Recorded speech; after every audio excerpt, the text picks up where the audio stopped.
okony jok mane piny chulo chenro gi moko mag thieth kuom ranyisi mag udi nikech wacho ni kok idwa ot ing'adi pesa dwe ka dwe in ichamo sara iwacho ni ok adwa ot aya sirkal koni gola idhi timo nade pesa no dhi konyo ng'ama chielo maonge ot chenro gi duto kama jok mane male mawacho ni uchumi tegno to jok mane piny to winjo pek mar ngima wane risk machal nade kaka piny.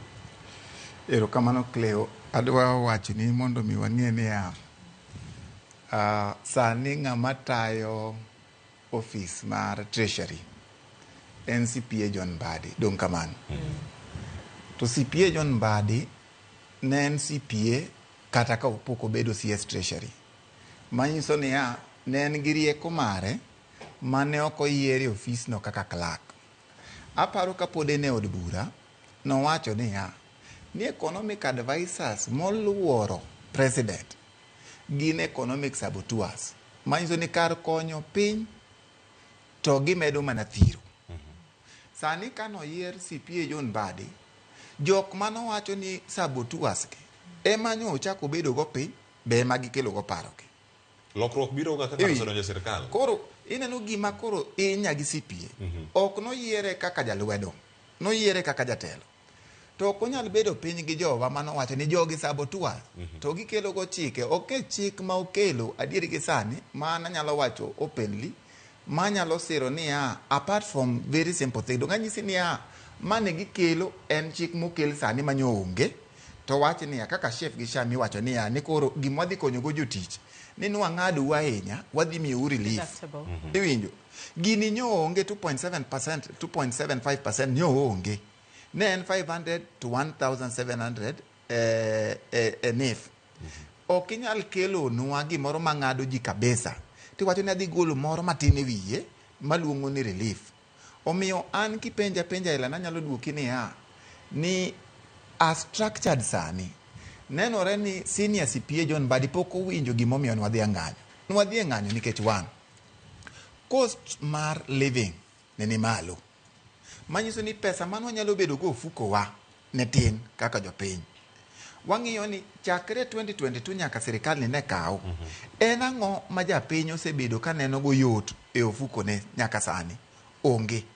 To en ang'o man waneno ka sirikal timo momiyo iwa ne wang' kabisa. Nwaneno ka ministers moko rwakore gi sama bechgi ng'eny, opulences ne nitiere kaka budget obedo structured miyudo ko office achiel nigi over 100 million in terms of domestic travel. Dhano dwa mano no wuothi. Iwinjo.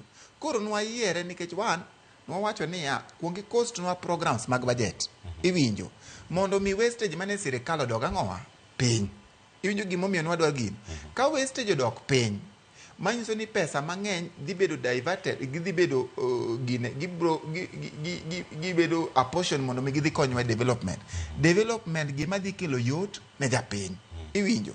To pok waneno kotimore nikech kane president obiro kane waseng'anyo nowacho ni budget cha ok odhi kadho kamacho duoke piny. Iwinjo.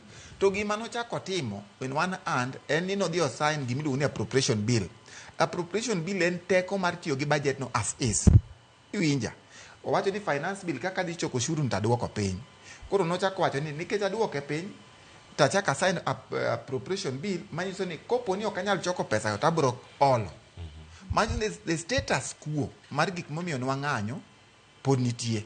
Iwinjo. We wanted that changes to be effected mondo mi japiny onene ka pesa ni ofuko gi.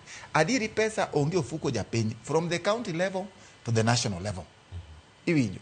These structures temo dwa kelo onego gimon triple effect mwadwa ng'e chikegi. Niere kaka pesa dhi bedo fuko joma tindo, jowa madongo gi ng'ata.